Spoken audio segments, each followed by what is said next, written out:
All right. Okay. So I'm just back here for another stream today. Um, this is gonna be just a solo platform today. So I won't be bringing anybody up on stage with me today. But if there anybody has a question or comment, feel free to ask in the live chat down below. And there were a couple subjects I wanted to speak about, such as the other day I saw that this dude, Ryan, right, Ryan Apologetics, was doing a live stream, and I remembered maybe like 2 months ago, month and a half, 2 months ago, this guy left a comment on one of my videos, and he was talking about how, in his view, he doesn't believe that the kingdom of heaven is like actually going to be on the earth, right? Like, dude believes that it's like maybe in the clouds or somewhere, but it's never going to physically be on the earth, and that's in contradiction of what the scriptures say. And I, brought up multiple different points to him on that. But I saw he was live the other day, so I figured that I would just, call into the live stream because it's been a long while since I lost last talked to Ryan. I believe it's been maybe 5 months since I've had a conversation with Ryan. I mean, I've seen him here or there. Shit, I even saw him call into Cross the Line Radio once or twice when I've listened to that channel, right? When the captains do their stream like every Thursday night over there. I was watching, and then this dude Ryan called in. So it's funny to to see the guy, right? So I decided to call in. And hey, how you doing? A Lion of Judah. We changed his name to Right Hand Ministries. All right, cool. But yeah, how you doing? Shalom. Um, but yeah, so I just called in to Ryan's show the other night, and we had like a back and forth discussion for maybe an hour and 40 minutes about like, is the kingdom of heaven gonna be on the earth one day, or is it just like somewhere like in like another dimension or somewhere, or like where is the kingdom at? We had a fair discussion. If anybody wants to watch that, you can find it on his channel. It was his the live stream before the one he did yesterday. I believe it was like exactly 6 hours long and a couple seconds past. In case anybody looks, it's that one. But some of the things that this guy brought up, I thought were just totally laughable and ignorant to believe. Like, say for instance, I found out that he would consider himself to be a partial preterist, which, again, is a loony position to have, but at least he's not calling himself a full preterist, because there are two different classifications of a preterist. A lot of people don't know that. Right. Again, both of them are loony and delusional perspectives to have, but at least the partial preterist is not as extreme as the full preterist. I gotta be honest and say that.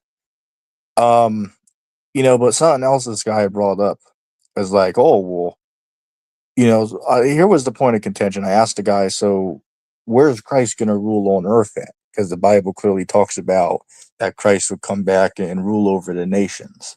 And there's countless precepts that we could bring up on that he was going to have governance over the nations. And Ryan's like, oh, well, he's already ruling today, right? He's already ruling the nations today. And that was like a massive point of contention there. Like hold up a second. What? Let me understand that. How the hell could you tell me that Christ is ruling over the nations today if the nations, first of all, half the earth's population doesn't even believe that Christ even exists at all?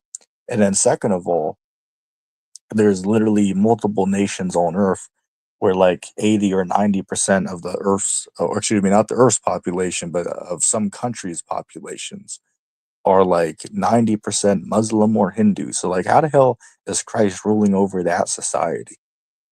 Or America is a good example. How the hell could Christ be ruling over America? Like, say for instance, the things that the Bible is opposed to, right? The things that the Bible speaks in disagreement to are literally promoted at every damn corner. Quite literally, by the way. Say for instance, right? The other day I saw somebody holding up what's the word I'm looking for? Saw somebody holding up a LGBTQ, read between the lines, a sign on the street corner the other day. So again, literally, it is on the corners, right, everywhere you go, and you see the churches on the street corners flying pride flags. You see, again, a bunch of nonsense and bullshit.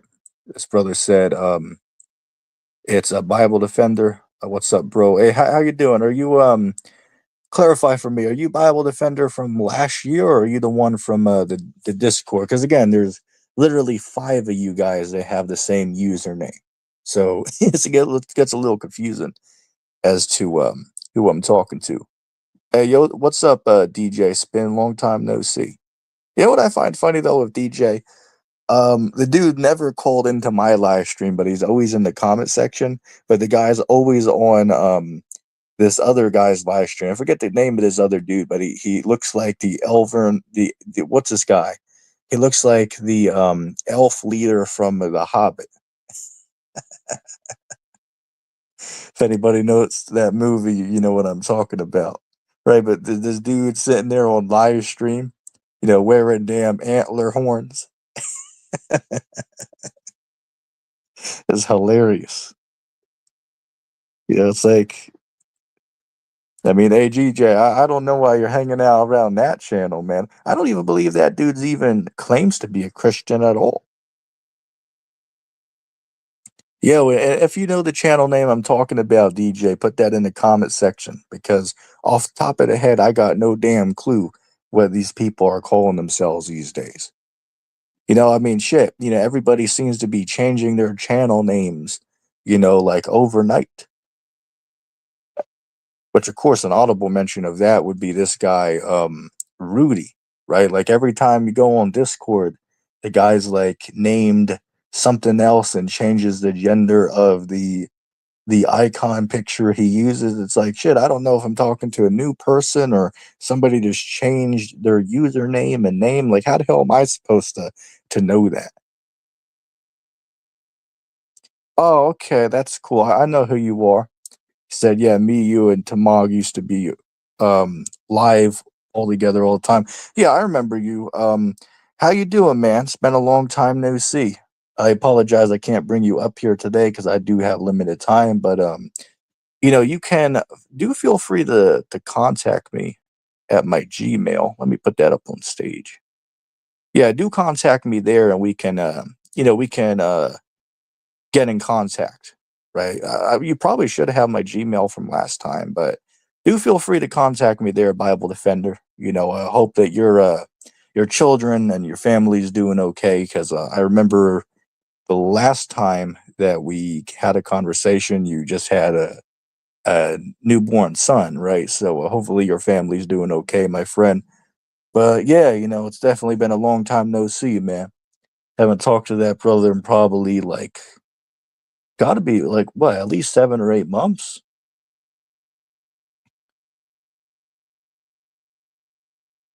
He said, "LOL, I'm not sure, but I remember the T-Mog days were epic." Yeah, yeah.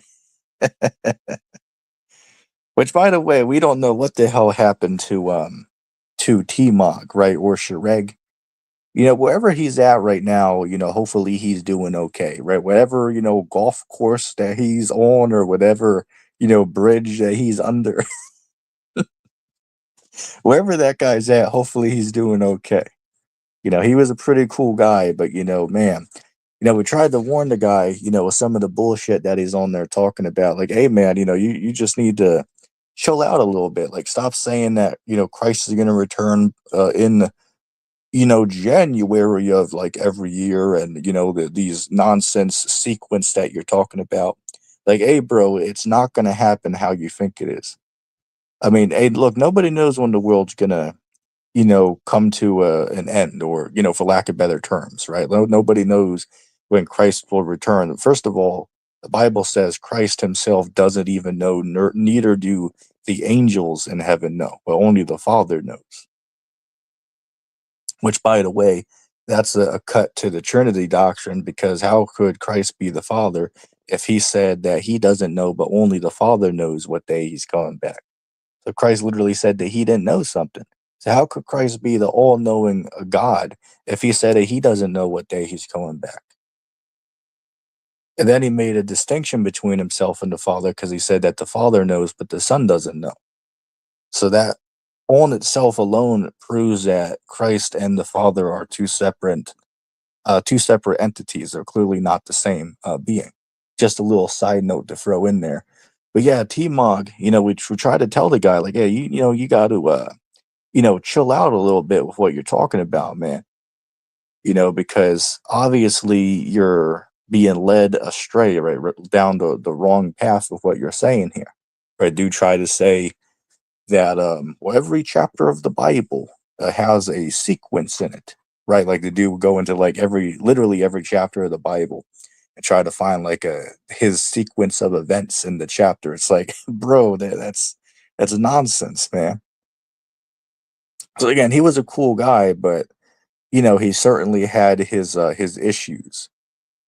But man, for those who don't know, who might be new to the channel, T-Mog, right? Me and him used to do live streams with, a couple other guys like a Bible Defender in chat, or Jay, or Ridge, or LOP, or Rudy, or a couple other names. I can't remember everybody off the top of the head, but we used to do streams for a couple years together. And then over maybe 2.5 years ago now, T Mog, we got his predictions wrong and left YouTube and literally sold all his possessions, threw out his diplomas and documents, and basically he's like living on the streets somewhere now, or might not even be alive anymore. He literally doesn't contact anybody, right? Not a single person, even his right hand apostle, inside joke, right? His right hand man, or his lieutenant, name Galapagos. He doesn't even talk to him anymore. He stayed in contact with Galapagos maybe 2 months after he left YouTube, but he hasn't talked to Galapagos in a year or two now either.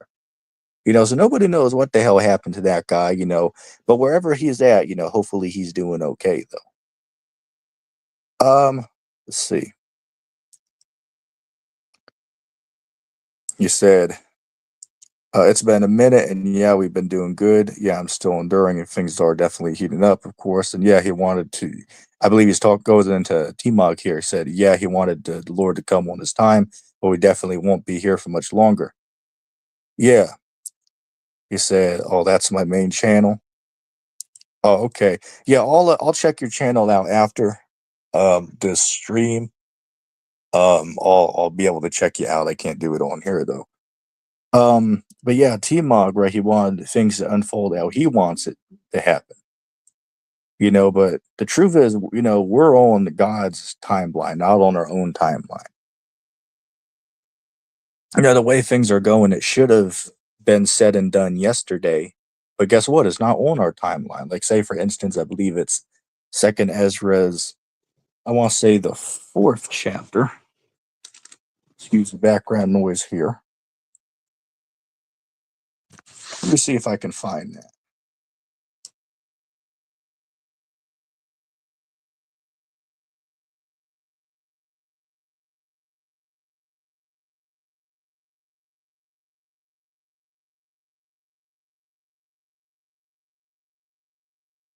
Bear with me a second.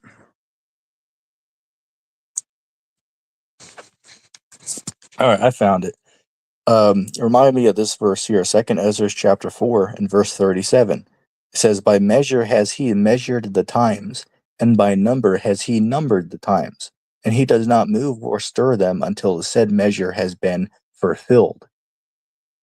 Right. So, you know, these nations that are ruling the earth today, God gave them a perimeter of time to have dominion and rulership, but then there's going to come a day when he's going to bring them back down. Like, say, for instance, I was listening to an audio reading of the book of Daniel just yesterday, and when God was talking about um, King Nebuchadnezzar, over Babylon, he gave him a certain time to rule the nations, right? He was at the top of the top.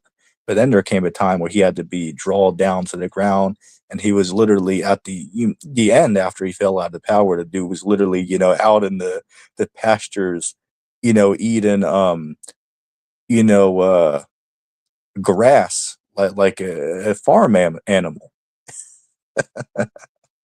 Right, the dude had to be taken, to the extreme lows, from being high up on the pedestal, right? But the point is, God gave him a time to rule, but then eventually he had a time to fall as well. So same thing with these nations around the world. They have a time to rule, but eventually there's going to come a day when their time is up. Matter of fact, here, bear with me a second. Got an extra precept. And do excuse in case the internet cuts out here. I am having bad weather in my area today. So I'm hoping it doesn't give me a problem. This is a side verse for it, Revelation chapter 11. Oh, which ironically enough, this was Sereg's favorite chapter of the Bible. Oh, two witnesses, two witnesses. Right, his favorite chapter. Side joke. But anyway, Revelation 11, verse 15. It says, "And the seven angels sounded, and there was a great voices in heaven saying, The kingdoms of this world have become the kingdoms of our Lord and of his Christ, and he shall reign over them forever and ever." Right, so there's coming a day when the kingdoms of this world are going to become the kingdoms of Christ, meaning what? That he's going to rule over the nations and put them into subjection unto him. Right, like say for instance, if you read Isaiah 60, talks about the kings of the earth, they would have to bring their riches unto the gates of the kingdom of heaven.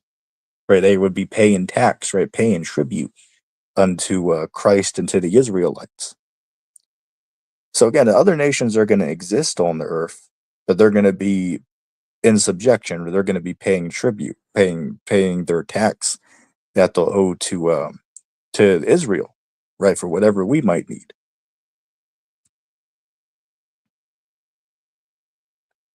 Yeah, yeah, I think he's still alive somewhere.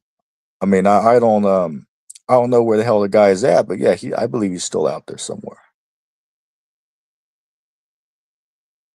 Yes. What do you think about GMS calling the cops on Vocab Malone? Yeah, I don't know if you've not seen any of my videos, but I did touch on that a couple of times before. I said that I find it pathetic and childish how men of the Lord have to call the police on on people that want to have conversations. Like I understand, vocab. Perhaps they shouldn't be going around, tracking these guys down to every street corner they go to try to have a conversation. But that doesn't mean you have to go to the extent of calling the police on him.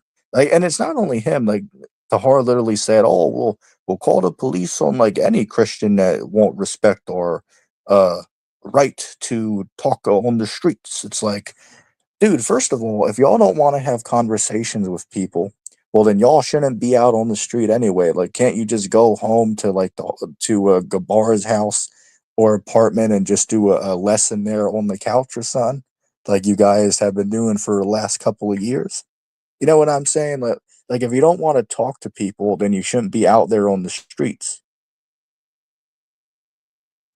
Like, these other camps out there, like the Sons of Thunder, the Sakari, the ISUPK, the Genesis, BOW, um, Fire of God, IUIC. I believe I mentioned ISUPK as well, but all these other groups and the ones I haven't even mentioned, they're out there interacting with the public, right, and actually having back and forth discussions and debates. So while on one hand I do give Great Millstone under the leadership of Dahar, I give them respect and I believe that they're the most on point camp out of the One West school. But with that being said, there certainly are flaws that the group has as well, such as I find it pathetic and childish to have to call the police on people that want to have conversations. Like I seen that they said that, oh well, if Hassad ever comes out to the camp again, right, that knucklehead from the Genesis camp, If he ever comes out, we'll call the cops on him, right? Because apparently what happened was he rolled up on one of the great millstone camps that was actually having a respectful conversation, but he was tripping them up on something they might have not known much about, at least a camp that he went to. And the horror's like, oh, well, if ever it comes out to the camp, just call the cops on him. Like, seriously, like, how's that conversation gonna go? Like 911, what's your emergency? And they'll be like, oh, well, somebody's here that wants to talk about the Bible with us. It's like, that would be one of the most retarded 911 calls ever. Like, anybody ever saw those compilations on YouTube about the dumbest reasons people called, the emergency center? You see what I'm talking about? Like that would make it onto one of them compilations as stupid, right, and laughable. Yeah, so I find it just stupid, right? That's just doesn't make any damn sense. Again, I'll say the statement again. If you don't want to talk to people, then don't go out to the streets then. Right? Sit on the couch at home and just do a live stream to YouTube and interact with the chat. You know what I'm saying? Like, the people who want to learn and listen to what you're saying will watch the stream, and people who don't, they won't watch it.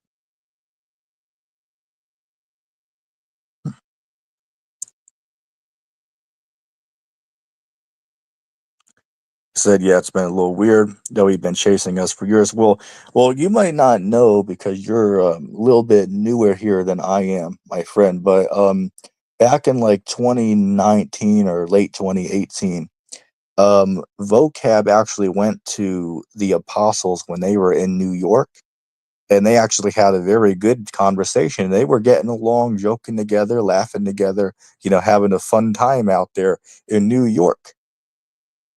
Like, I'm talking like, 5, almost 6 years ago, so I just find it pathetic how, they all like devolved from that, right? They were able to get along and actually talk, even though they, of course, disagreed, but they were able to get along and actually have fun and talk, back then.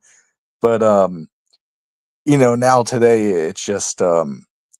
You know what I'm saying? It's truly pathetic and garbage. But yeah, vocab. As far as me and vocab, because somebody asked on a couple of days ago, would I ever do a debate with vocab on the Standing for Truth channel? And I said, I would be willing to have a debate with vocab Malone on Standing for Truth.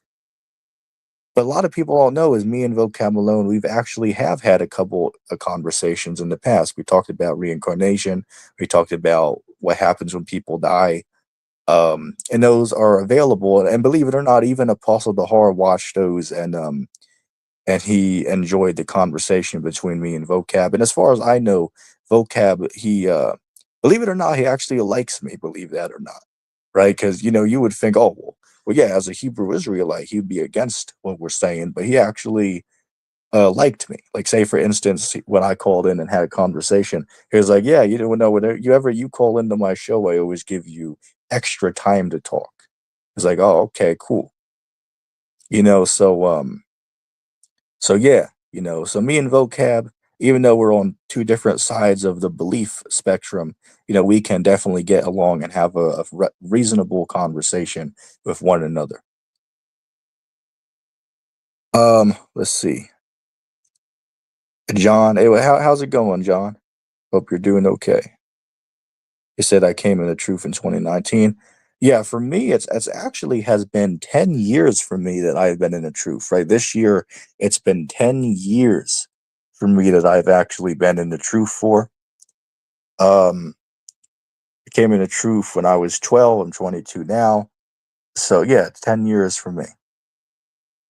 I'd say, let's see, like 2014, I started to look into this stuff. So technically, it's 10 years because we're just in like the first half of 2025 here, but nearly 11 years.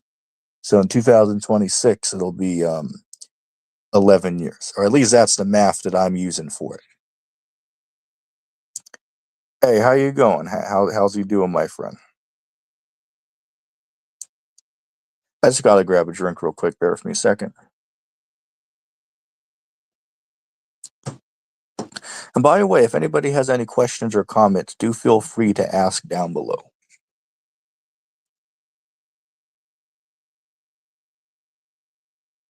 Let me check something.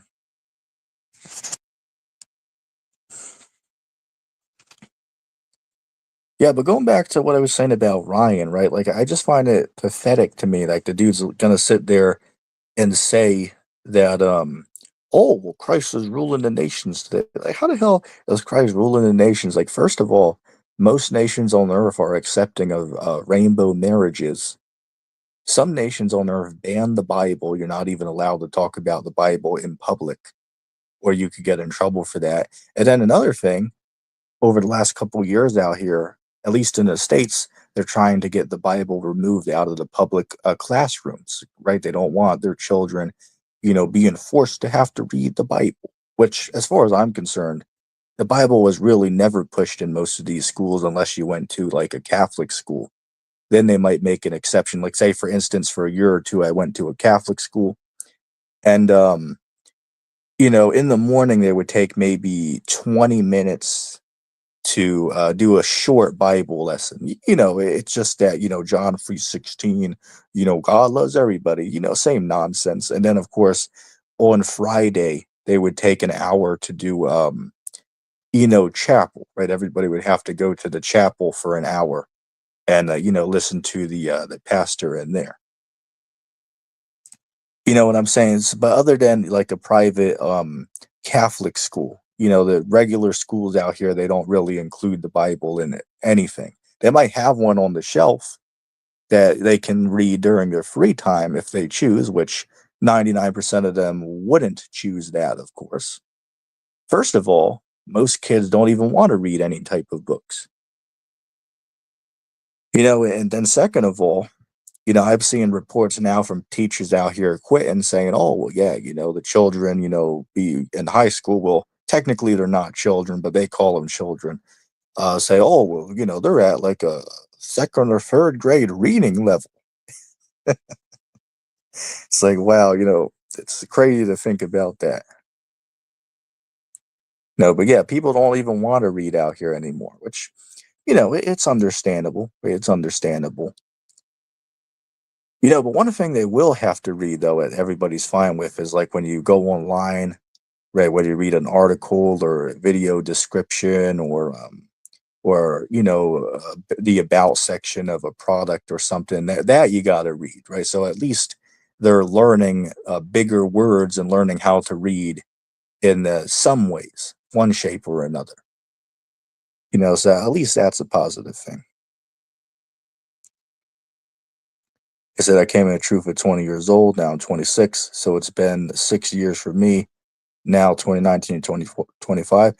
Yeah, man, it's hard to believe that 2019 was 6 years ago, right? To me, it feels like it was literally just yesterday. But boy, it really been half a damn decade already since I like literally. I remember the New Year's for 2020. Like, I remember what I was doing, where I was at, literally like 2 hours before the ball dropped when it became 2020. And then, we all know the rest of the story for that year. But man, I can't believe it. That's 6 years ago. It feels like it was yesterday. And, life was truly better back then. Those definitely were better times, right? Better times, better place. I agree with everybody I hear online that 2016 was the peak, right? 2016 was like the best year of our lives, especially us Gen Z guys, right? But even people before us can agree that 2016, 2015, 2017 were like the best years. In fact, it's so serious. I've even seen memes on YouTube where people, like, say, for instance, they'll take an elevator or or a roller coaster, right? When it goes to the top of the peak, that represents 2016. But then when it goes down, when it drops over the curve, that's what represents the rest of our lives. And everybody in the comments was like, damn, this is so damn accurate, right? Whoever made this meme sure knows what they're talking about. It's like, shit, they're not wrong right there, right? 2016, 2015, 2017, even 2018 wasn't terrible, but it wasn't as good. Yeah, basically 2019 was the last good year, right? Again, 2019 wasn't amazing, but it was 100% better than the last, 6 years. I mean, shit, I can't speak for y'all, but me definitely, I was in a much better position in my life, 6 years ago compared to how I'm doing today. You know what I'm saying? Again, not that life was great back then either, but it was much better, much better in so many different ways than what it is currently today. I mean, shit. For Christ's sake, I'm over here sharing one bed with four different people. Have to, a hot bunk, right? Military style. Like if you ever watched a documentary about how a nuclear submarine crew has to, operate, on the submarine, right? They would do something called a hot bunk, which means that while you are out doing your duties, somebody else will sleep in your bed and then you'll rotate, right? And then when you got to go to sleep, they'll be out doing whatever work they have to do for the day. Whereas I'm out here sharing one damn bed with, four different people. I mean, Christ, at least back then I had my own bed. Back then, like one aspect to look at is, back then I had, maybe like 10 boxes of stuff. Now I have like 35 damn boxes of shit. It's like, shit, how the hell did I get, this many, what was that, like 25 more boxes of possessions in 6 years? Man, I wish I could just go back then, and, live how I was living back then, right? Much more simpler. And then, of course, not to mention, I had like maybe almost 5 grand that I had laying to the side. And again, I came from nothing. I know how I know how it is to grow up in the trailer park, and have to eat pasta, 6 days out of the week. I know those damn struggle meals, that everybody talks about on YouTube. I've been there and I've done that. I know how that is. But the way I was able to save myself a couple of dollars back then is I was doing this thing called the $5 challenge. And what that is, in case you don't know, is every time you get a $5 bill, you put it away and you don't spend it. So I did that for literally 2 years, and I saved up $3,500 by just saving my $5 bills. And it at first it's hard to do, right? To put away all your fives whenever you get it because you get tempted to spend it. But then after a couple of months of doing it, you start to, feel bad about spending the $5 bills because you're putting it away, saving it for the future, right? So I did that for 2 years. I saved about $3,500 just by saving the $5 bills. And then on the side, at the same time as I was saving all my fives, I was also saving all of my coins as well. So anytime I would get change, I would just throw it into a jar and not spend it. Sometimes I would go out of my way deliberately to get change. Like say for instance, if I buy something that costs like $4.20, instead of giving the guy the $4 and change, I'll give the guy $5, so he'll give me 80 cents back, and you just take that and throw it into the jar and don't spend it. So I did that for 2 years, and I saved $1,200 just by saving all my coins. Right? I mean, don't. It was damn heavy. I'm talking about the jar must have been at least 100 pounds, but I'm not going to complain over $1,200 just by saving my coins for 2 years. Let me get a drink real quick.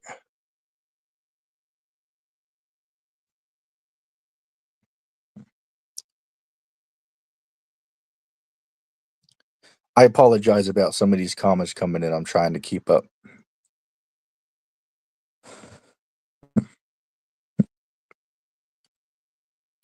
Right Hand Ministry said, "What do you think about that guy that was talking about bricks in the streets?" Yeah, the guy from that video you shared earlier. Yeah, I mean, some things he was saying was true, for some things were not. But yeah, he's definitely a more intelligent individual than the average knucklehead walking the streets out here. Like I guarantee you, though, that guy believes in that white baby Jesus. That's the Jesus he thinks of. But regardless of that, at least he had the knowledge to realize, okay, well, yeah, America is definitely on its path towards a war. Like, say, for instance, like earlier this morning or late last night, I heard that America just attacked Iran, which you can look that up on the news. I'm not going to go over all that here because I don't know all the details. But from what I've seen, America just got involved in the war going on over there. So if it's a one time thing or if it's going to continue the strikes on them, we have yet to see. I mean, hell, Trump said he wasn't going to do it, but then he also said he might do it. So I guess he just decided yesterday that he was going to go through and do it.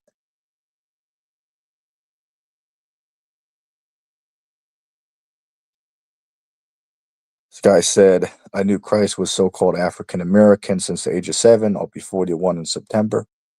Oh, that's cool, man. It's cool. Yeah, some people claim that they've known that Christ was black. Like I even see some of these TV shows where they reference, Christ being black or show a black Jesus picture on the wall. So again, some of these guys, they know. Like I'll give you another thing that I've never seen anybody mention. You ever saw the original Planet of the Apes movie? Um, the big reveal at the end when the guy ends up finding the Statue of Liberty buried in the sand, and they're showing you basically that in the past, because the big reveal of the movie, and by the way, apologize for spoiling, but the whole time we think that this is another planet where the apes are ruling, but it turns out this was just the Earth, after the fall of man. But America ended up being wiped out, and the Statue of Liberty was the last thing left over. But here's the thing that I've never seen anybody mention before. This shows you that they know the scriptures. If you own the DVD, which I did, and you go to the scene selection, where you can pick what scene you want to fast forward to and watch. Like maybe you go halfway through the movie or 20 minutes into the movie because maybe you want to see a certain scene. But the name of the scene where the Statue of Liberty was in the sand, I kid you not, the name of the scene was The Revelation. I was thinking to myself, hold up, what? The name of the scene where the Statue of Liberty is laying there and America was wiped out in a nuclear war. The name of it is The Revelation. Wait, what? That's showing you they know these scriptures.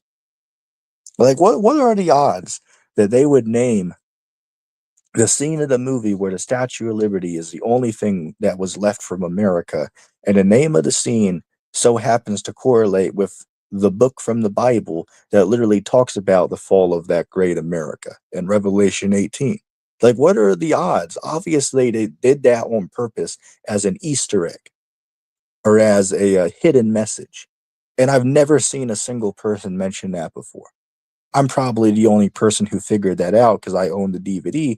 And the only way to know is you have to look at the scene selection on the DVD. But again, I kid you not, the name of the scene is literally The Revelation. So again, the movie makers, they're literally just showing you that there. And again, according to the prophecies like Isaiah, the 13th chapter, it says that Babylon's going to become a great desert. And that correlates with the scene. Again, it was a great desert. All that was left was the Statue of Liberty buried in the sand. So, see, the people who make these movies, they know. This guy said, I'll donate my stuff to charity every year to declutter. Yeah, that's a really good idea. And ironically enough, over there, I have a bag that I'm filling of donation stuff that I'm going to be dropping off in a couple of days here. But yeah, I'd recommend decluttering. Like, say, for instance, if you have Netflix, write this down or rewind the video later so you can get the name of this. But there's a documentary on Netflix I recommend watching. It's called just look up minimalism, right? Or Less is Now, I believe that's the name, right? Less is Now. And it's put up by these two dudes named Ryan and what are these guys? I know the one guy's name is Ryan and the other guy's name, I gotta see this. I gotta look that up real quick. So I can give you the names of these characters. Just bear with me a second.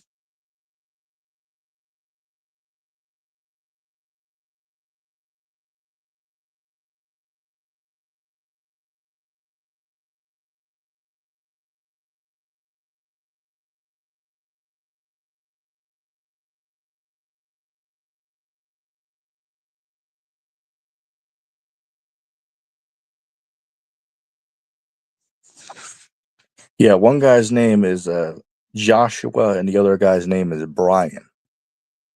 It's funny. Any other time I remember their names, but except the one time I want to mention it on stream, I don't remember. Which, fun fact, by the way, um, scientists claim that that's one thing they don't understand about the human brain is how we can remember information and have it stored in the brain. But yeah, sometimes when we want to recall that information, you completely forget it and can't make the connection. But then, like 5 or 10 minutes later, it will pop back in memory as to what that was that you were forgetting. That's one thing they don't know how to explain. But shit, I don't have any idea as to why either. I guess it just happens. You said you can monetize your channel on YouTube, even though you might not want to do that. I've been offered the partnership program with YouTube. Maybe last year or a year and a half ago, they offered me the what's the word I'm looking for? Monetization.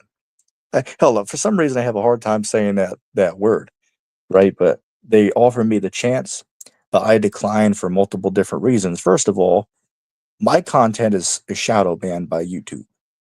And then second of all, they're gonna pick whatever commercials they want. So they could put a rainbow commercial on, they could put, a women's rights commercial on, they could put a Taco Bell commercial on. Like literally, I was watching a Deacon Sakari video and I got a Pride Parade commercial on the video. It's for myself, like, what the hell? How the hell are you all gonna give me this on a religious video? You know what I'm saying? So if I was to get the partnership program, I would only be making what, like maybe $3 a month, $4 a month, which I mean, again, fair enough. It's free money, but is it really worth all the hassle and restriction that I'd have to work around? Like, say, for instance, if you want to be monetized, you have to watch the language you use and, multiple different things. Is it really worth the hassle for $4 a month? You know what I'm saying? And my stuff is shadow banned. So it's difficult for my stuff to get views because YouTube deliberately hides my content so people don't get to see it.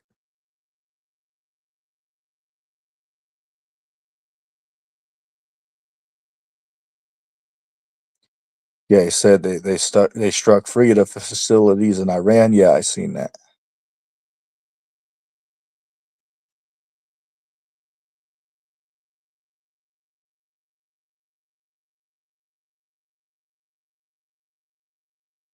Right, right. I see what you're saying. I see what you're saying.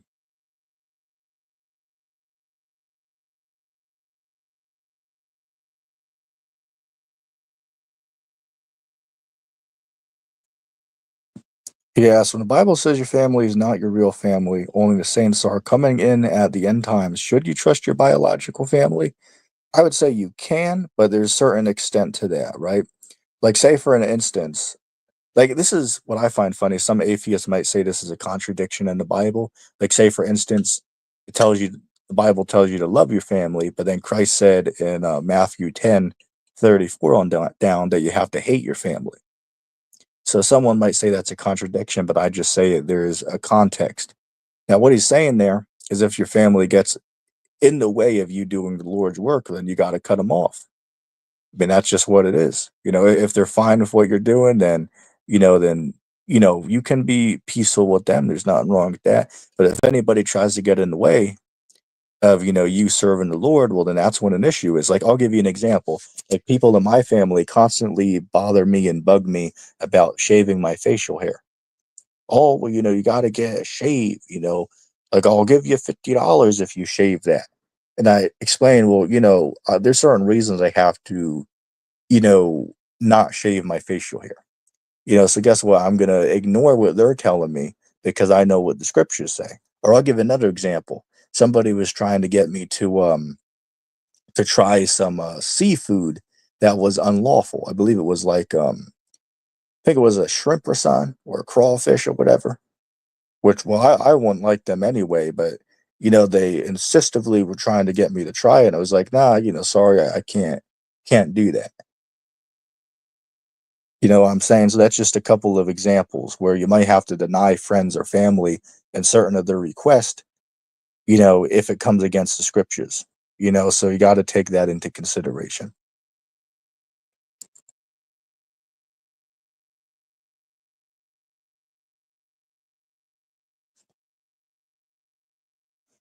MMA Paradise. Hey, how you doing? How you doing, my friend?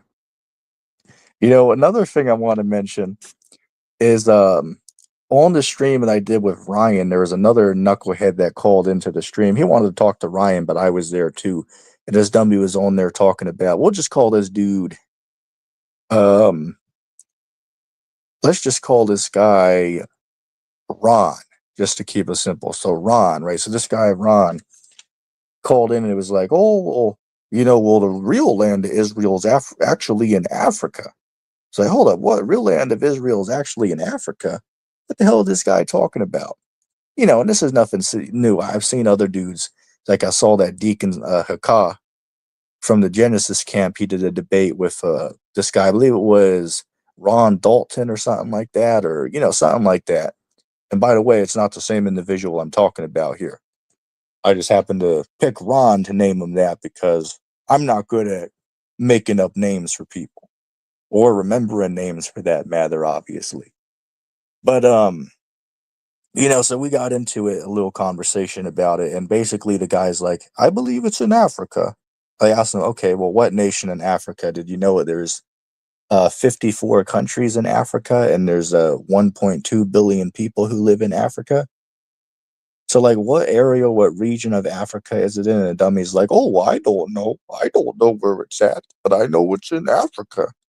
And I was like, okay, well, like, that's just stupid. Like, you can't point to where you think it is over there. You're just saying it's somewhere over there. Like, what evidence is there of that? Like, say, for instance, an argument I put against them to prove that the land of Israel is truly where it is today. But don't get me wrong, the people living there, the 1948ers, they're not the true Israelites. They're imposters. But the land itself is the real land of the Bible. The land is the land from the Old Testament times. And one way to prove that is, what about all of the historical structures and findings we have there and archaeological finds? Like, say, for instance, there is something called the Western Wall that you can look up on YouTube or look up on Google and literally see pictures of it. It's part of the ancient wall still standing. Or what about the Dome of the Rock? Which, if you know the history on that, you'd know that that's where the Ark of the Covenant and the temple has stood for thousands of years. What about all of the coins and pottery and all these things that are found over there in Israel? Or what about, Ryan brought this point up, which is a really good point. But what about the Dead Sea Scrolls that were found in a pottery in a cave somewhere in the region? Like, doesn't all these points prove that that really is the land of Israel that you read about in the Bible? Like, again, the people who are ruling Israel today, those are not God's people. But the point is, the land itself still is the land from the ancient times. For you to sit there and say it's actually in Africa, I mean, you're just making that up, or just found some type of garbage nonsense on the internet that you believe because, well, you don't even know. You know what I'm saying? I just find it to be pathetic and childish, some of the garbage that some of these guys go around with on YouTube and try to teach.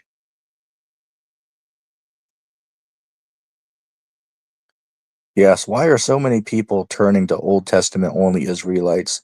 It's a guy who left Deacon Camp, now he's Old Testament only. Yeah, I mean, I don't know why people keep, going back to that type of vomit, and garbage. I mean, Old Testament only Israelites, they really can't be saved, because remember, the Bible says that if you reject Christ, then you're already condemned. John, the third chapter, says that. What I find funny, though, is we can clearly show Christ in the Old Testament, like Deuteronomy 18:18, Isaiah 7:14, Isaiah 53, Isaiah 66. Um, there's a couple other mentions of him in the Old Testament, of course, but all these guys can do is say, "Oh, it ain't him. It's somebody else. It's whatever, man." It's like, it's just pathetic to me. These Old Testament only Israelites. Like Like this dude I just mentioned, Ron, he was an Old Testament only Israelite. He doesn't believe in the New Testament, right? The New Testament is like a fake, and is so is the Apocrypha, right? All that's fake, just to trick people. It's like I don't really get what all these guys are smoking to come up with this nonsense. Like shit, on one hand, people are saying that Paul is a false apostle, so you gotta throw away half the New Testament.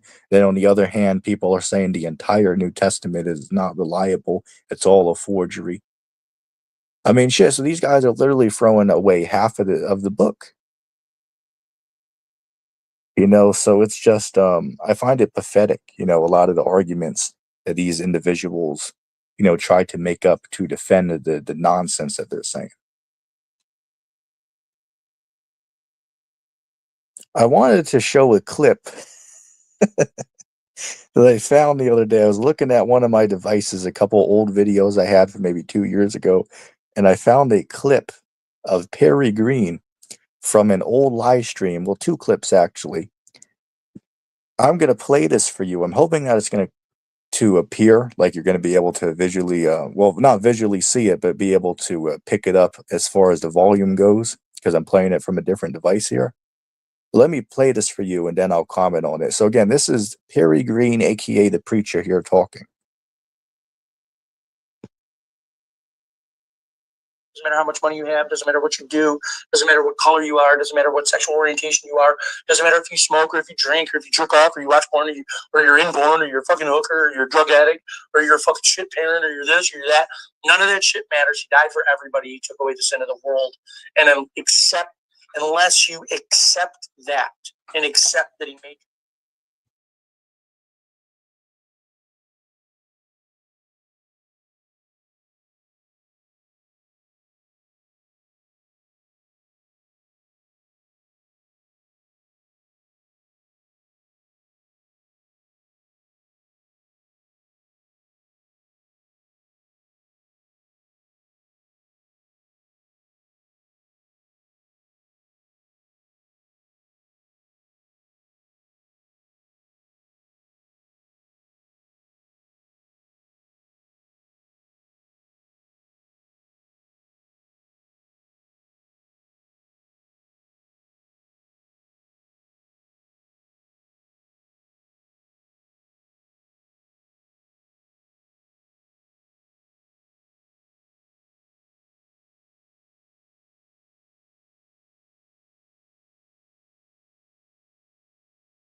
All right. Yo, real quick, can anybody let me know if y'all can hear me down below in the chat? I appreciate that. I apologize. I had to do something really important real quick. I got a phone call I had to take, so I do apologize for cutting the video off there for maybe 3 or 4 minutes. But I'm back now. So again, I do apologize. Um So I'm hoping, since I had to move locations, I'm hoping that the uh the what's the word I'm looking for? The internet's gonna work out here. So hoping that. But anyway, let's go back to that video. I'll play the whole thing again.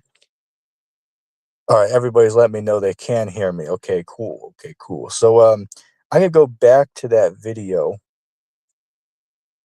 and we're gonna play that. Oh, and then I also found a little clip as well from that knucklehead, Jackass 77, right? Jack Smack 77. Oh, free grace, right? Free grace. And we'll listen to that in a little bit as well. Okay, let's see. What you do, doesn't matter what color you are, doesn't matter what sexual orientation you are, doesn't matter if you smoke or if you drink or if you jerk off or you watch porn or you're in porn or you're a fucking hooker or you're a drug addict or you're a fucking shit parent or you're this or you're that. None of that shit matters. He died for everybody. He took away the sin of the world. And then unless you accept that and accept that he made you perfect and put his word first, you're done. You're done. Except you repent, you shall all likewise perish. And it just is what it is. It just is what it is. It just is what it is. Everybody that sins is of the devil. Jesus died to make you perfect. Either find that or you're fucked. Most of these verses you said that you're not under the law are from Paul, not from Christ. Jesus said all things are clean for me. Oh yeah, that's true. Things are clean for you, so can you eat human flesh? Yes. You can eat. You can eat. Jesus said all things are clean for me. Oh yeah, that's true. Things are clean for you, so can you eat human flesh? Yes. You can eat. You can. I could, yeah. If I grab a steak knife and cook it and cut it and put it in my mouth, I can eat it. Oh yeah, that's. Oh wow. In case you couldn't hear there because it was a little muffled, but I asked him because the dummy made a statement and said that all things are clean for him. Or, the average Christian dogma. All foods are clean, all meat's clean. So I was quick with my response and asked him, okay, so with that logic, if all meat is clean, wouldn't that include humans then by your logic, right? If all meat is clean, according to what he's saying, well, are humans on that menu? And he said, yes. Hey, look, if I, can cook it up and eat it, I can eat it. It's all clean. Like shit. Somebody gotta send this dude that cannibal cookbook. Anybody have heard that before?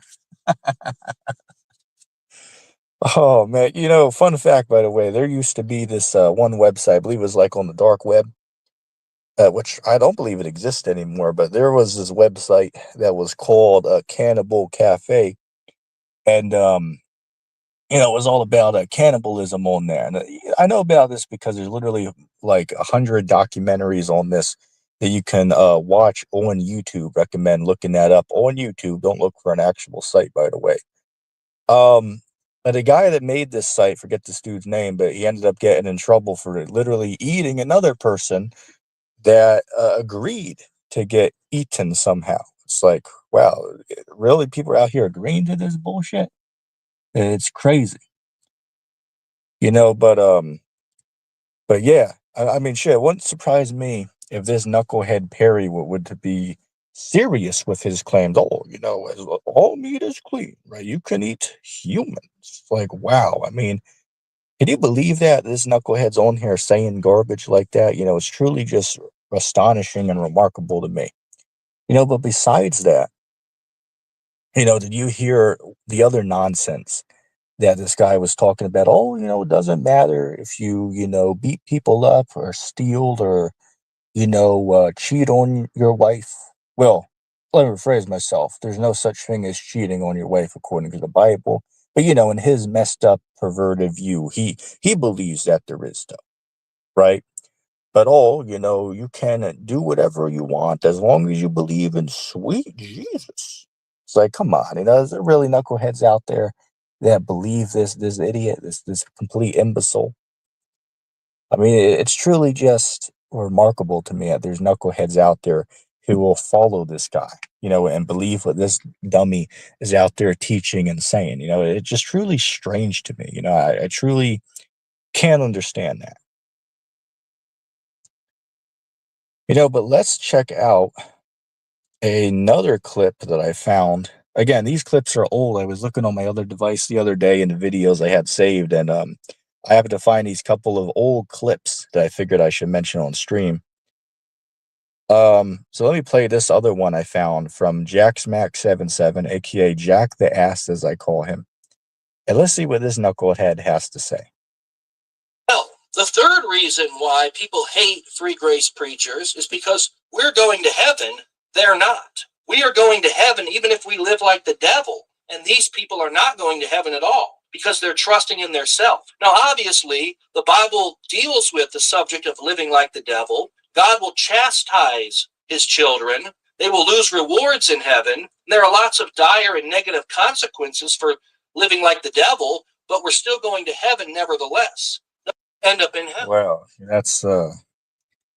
that's crazy, man. So the dude's on there literally saying that you can live like the devil. You could literally go out and partake in, human sacrifices and, worshiping of Baphomet and blood sacrifices and all these wicked things these elites are doing behind the scenes. You can do all that, and as long as you're in free grace, then you're saved forever.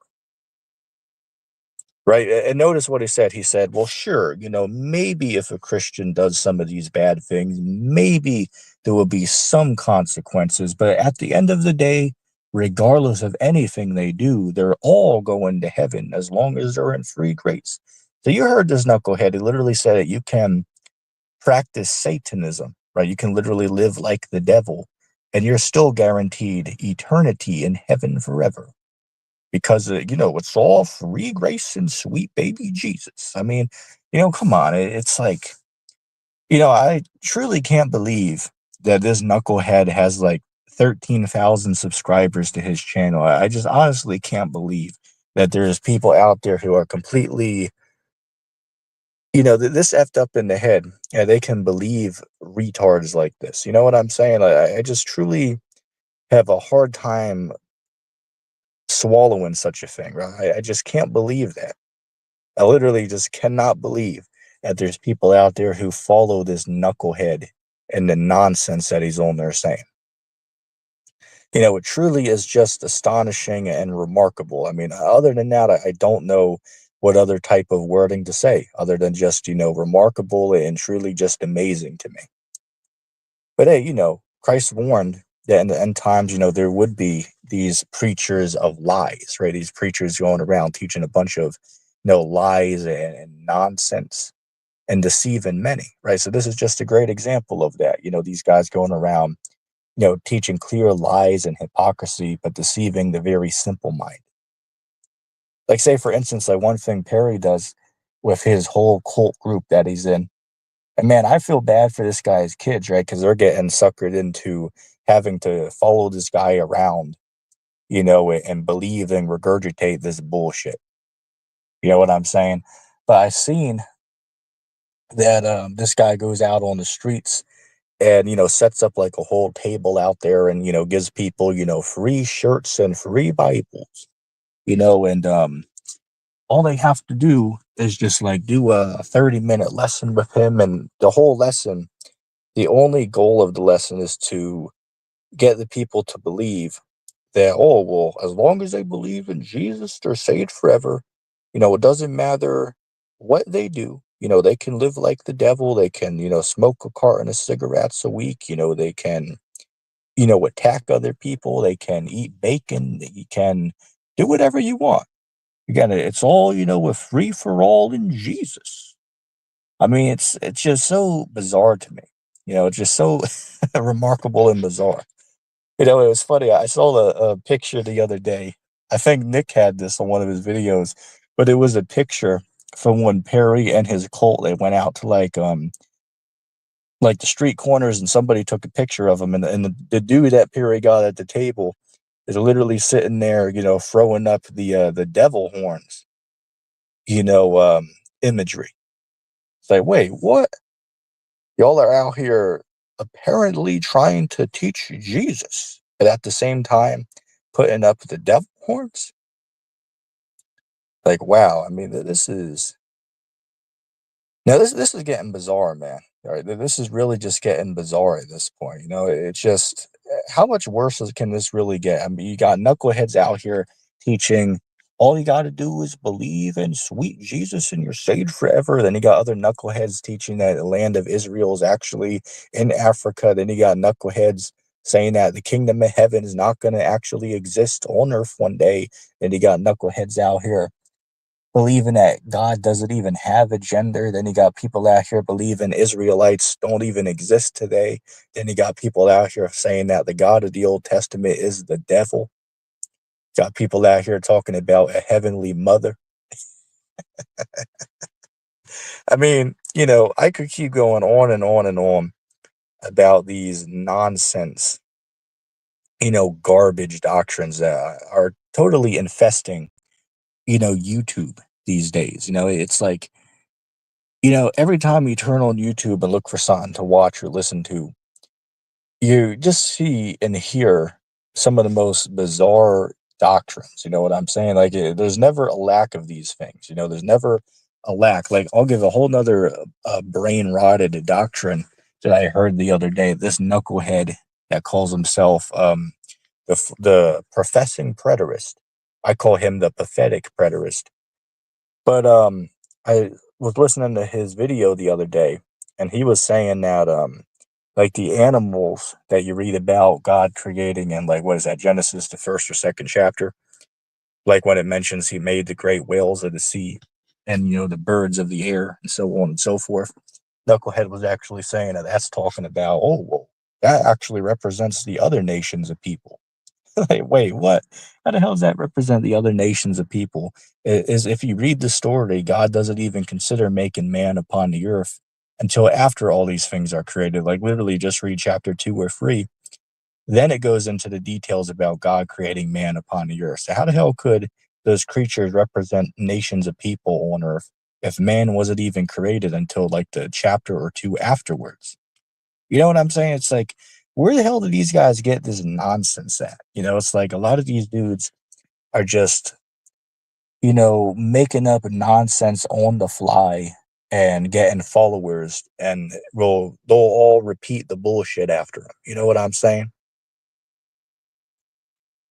I just truly find it just pathetic and sad to me. Yo, by the way, if anybody has any questions or comments, do let them be known in the chat because I don't have much more time left on here. Going to be wrapping up very shortly, but there's still a little couple minutes if anybody has a question or a comment.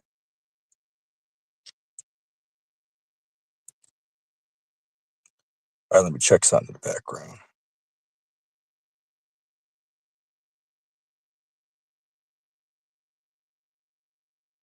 Okay. But yeah, man, it's just pathetic to me, that this nonsense and pure garbage that we're seeing out here today, man. There's no shortage of these knuckleheads on YouTube.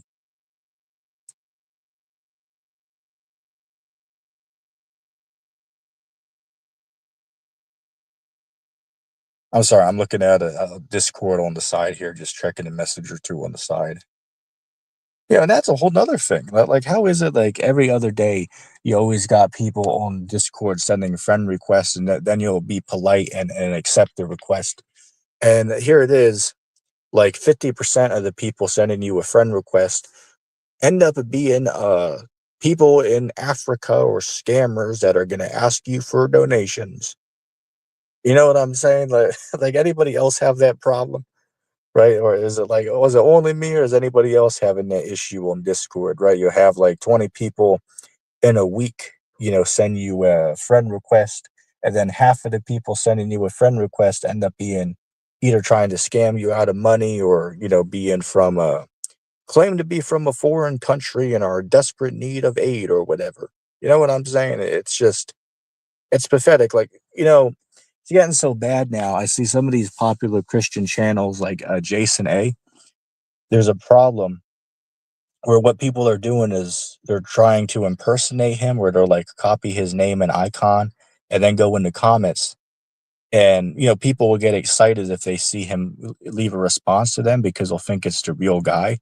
But it's actually just somebody that made a fake account of him to try to go around and ask people to give donations to a certain cause, or cash app him at this number or text him at this number.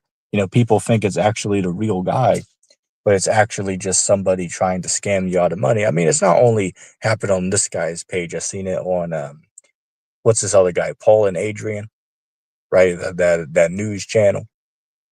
um I see this everywhere, right? It's literally just everywhere, right? Everywhere you look, there's all these scammers trying to take your money, or, people out here making up nonsense, try to scam out of money. It's getting bizarre out here. It's getting really pathetic and bizarre out here. That's really all I can think of saying. It's just real pathetic and bizarre out here on YouTube these days.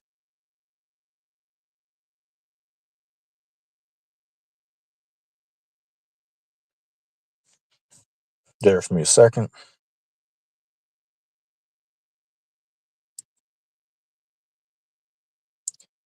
It's funny. It's out here storming now. But the ironic thing is, I checked the local weather, like literally before I did this stream, and there was no call for rain until tomorrow.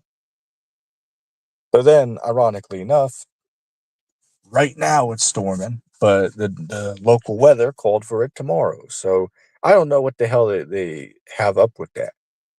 Typically when you check the weather, they usually get it right, but sometimes they can be, off as well.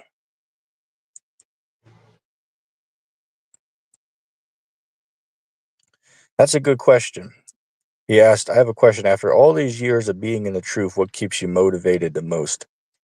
I mean, there's a lot of things, man. Christ said, just as one example, like Revelation, the second chapter, verse 25 to 27, Christ said that he that overcomes till the end, I'm going to give him power to rule over the nations with a rod of iron.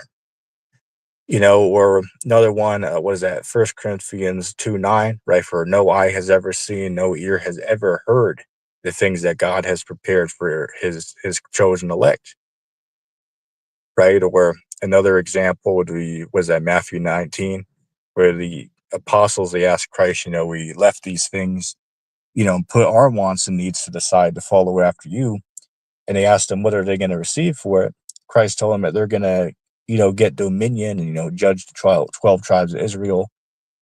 And then he said, anybody that forsaken, family, houses, wives, or children, or lands for his sake, they're going to gain it back 100-fold.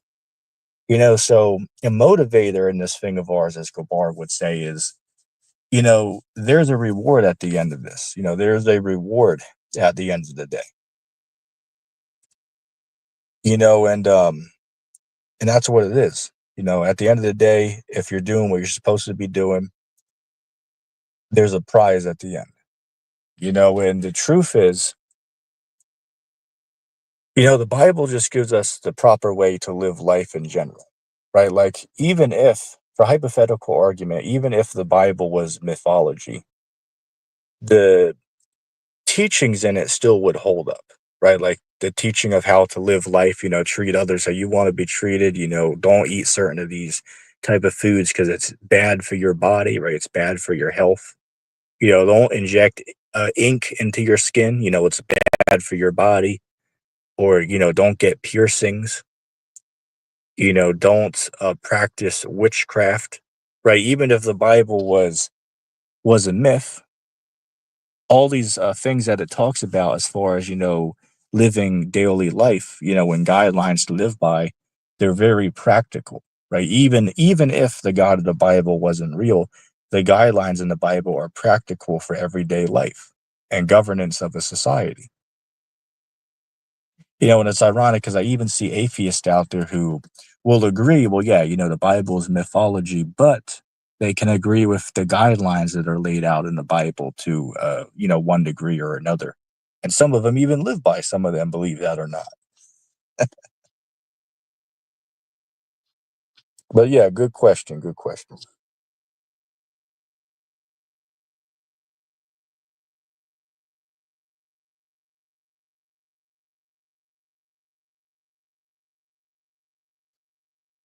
Um, Let me see.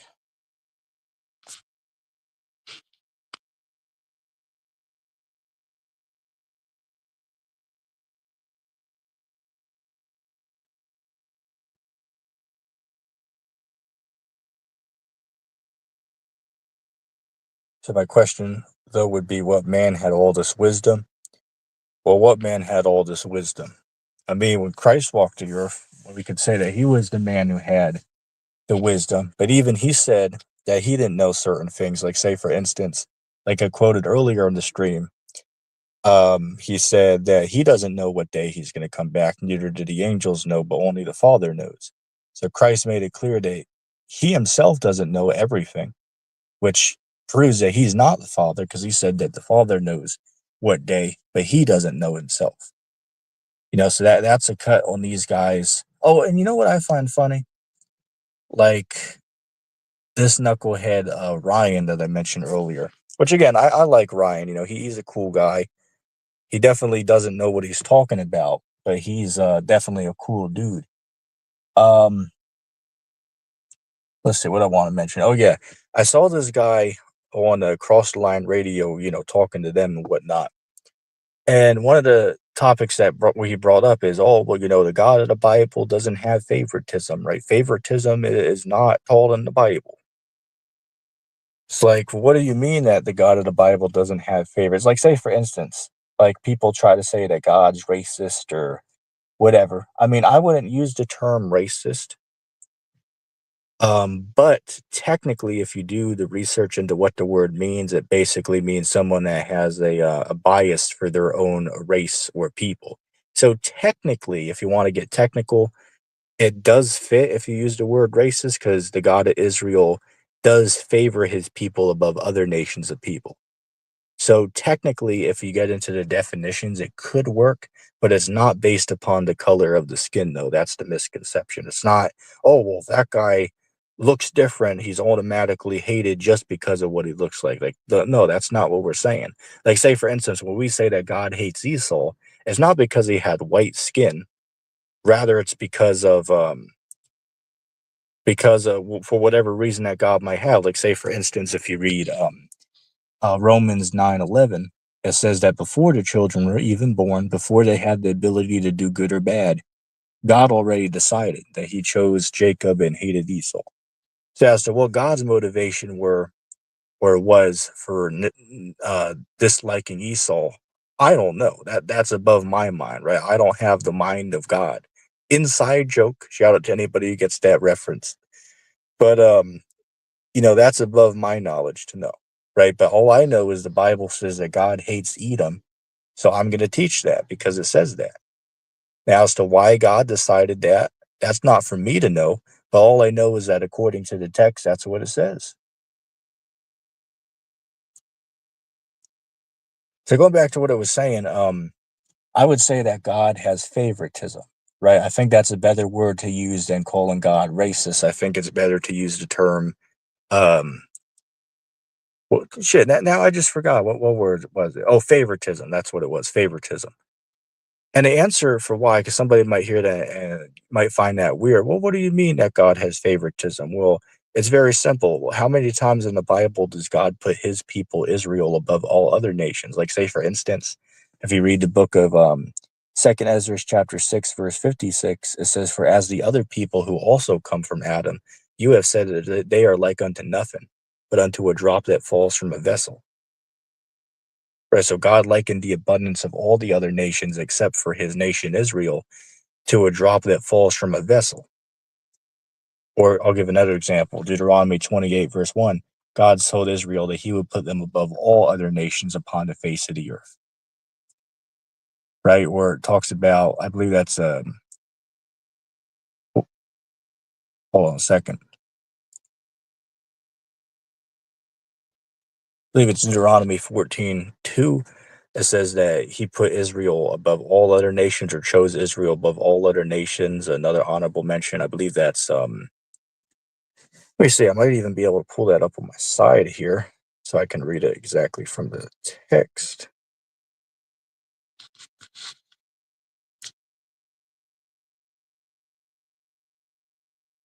Bear with me a second.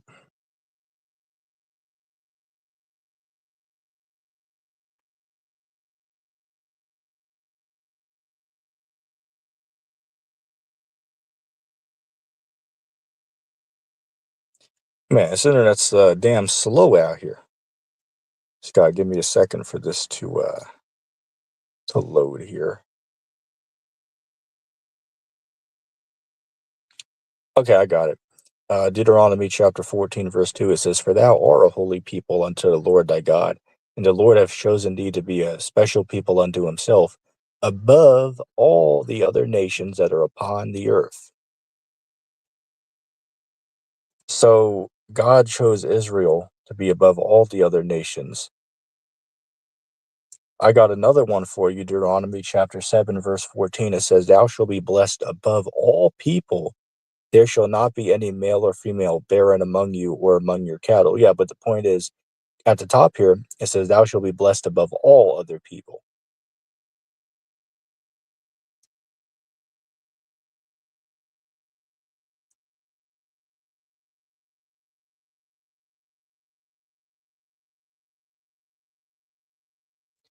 And the verse I quoted earlier, I'll read it directly from the text. Deuteronomy chapter 28, verse 1, it says, "And it shall come to pass, if you hearken diligently unto the voice of the Lord, to observe and do all his commandments, which I command thee this day, that the Lord will set thee on high above all the other nations on the earth." So that's just a couple of verses, or I'll even give you a bonus one. Like if you read, um, was it John 15:24, Matthew 15:24? Yeah, I believe it's Matthew 15:24. Christ said to that Canaanite woman, he only came for the lost sheep of the house of Israel. So Christ said he didn't come for the other nations, he just came for Israel. So those are a couple of examples in the Bible, and I showed one from the Apocrypha, which demonstrate that God shows favoritism. He favorites some people above other people. And somebody might not like that, but you not liking that doesn't negate the facts. Hell, like say for instance, Ryan will be there. "Oh well, God loves everybody, right? The Bible's for everybody." Well, like where do you get that at? Like what scripture or verse will you go to say that the God of the Bible is for everybody on earth? Because it doesn't say that. Now you could be unlearned and try to go to verses that say, "Oh well, whosoever calls upon the Lord or the world." But the thing you don't understand is terms like "whosoever" have context to them. Like, I'll give you an example. Like, if you read Acts, what is that? I believe it's chapter 2, verse 21 and 22. It says that whosoever should call upon the name of the Lord will be saved. Then verse under it literally says, "You men of Israel hear these words." So yeah, I agree the text said whosoever, but the verse under it tells you that it's the audience it's talking to were among the men of Israel. So it wasn't talking about all nations on earth. The whosoever was whosoever from Israel. Again, and this is the context that's neglected and left out, that clearly when the Bible uses terms like whosoever or the world, clearly there is context that we need to take into consideration that I think most people give a blind eye towards. Oh, I get what you're saying. I get what you're saying. He said that wrote the Bible, like if it was fake, who would have all this wisdom to write of this?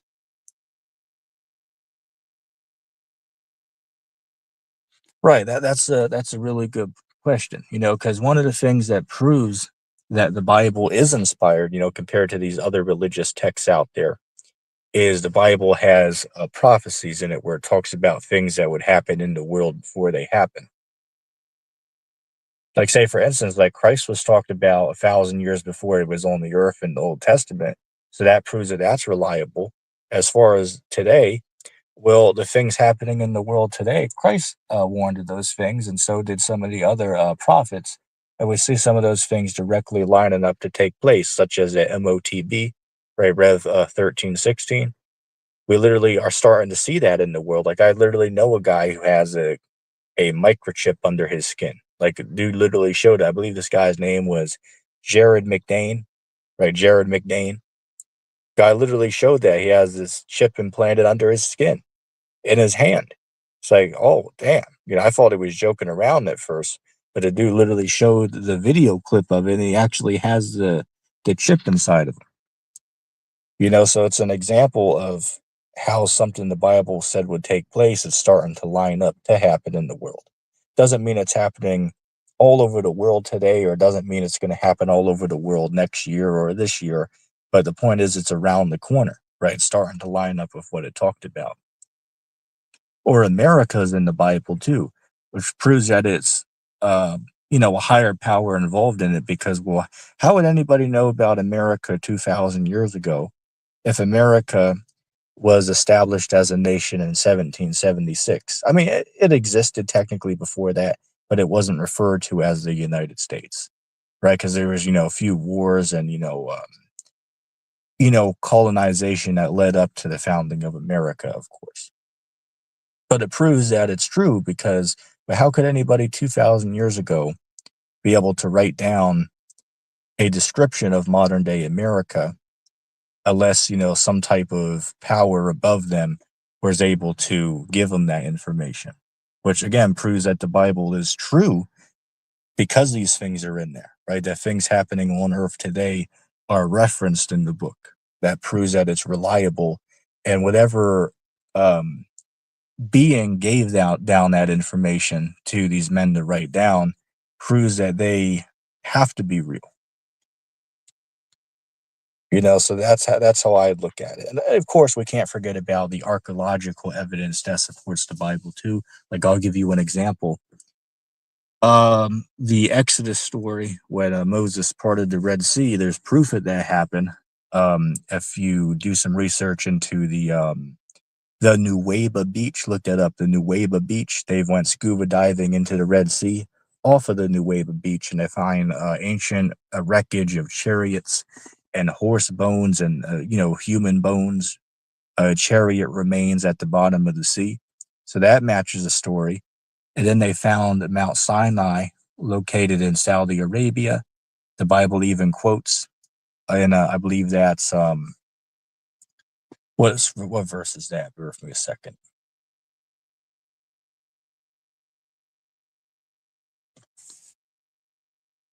I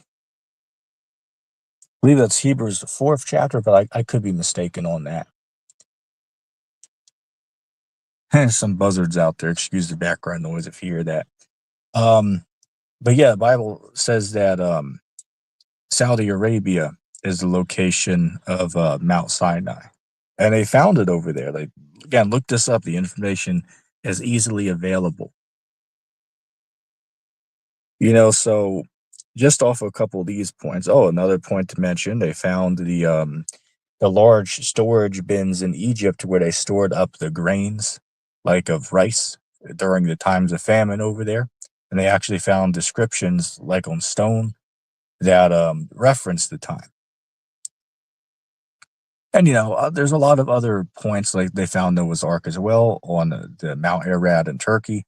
Bible says that it came to rest on that mountain range. If you read, I believe that's the 8th or 9th chapter of Genesis. If you read that, it says it came to rest on that mountain range. They found 500-foot long boat over there that has remains in it of like straw and places to tie animals to. Again, look this up. The information is available online. So anybody that says that there's not reliable information to support that this stuff is real to some degree or another, that person is just unlearned on the subject. But that's basically all I had to say for today. It's been an hour and a half, so I think I'm gonna wrap the stream up there. Um,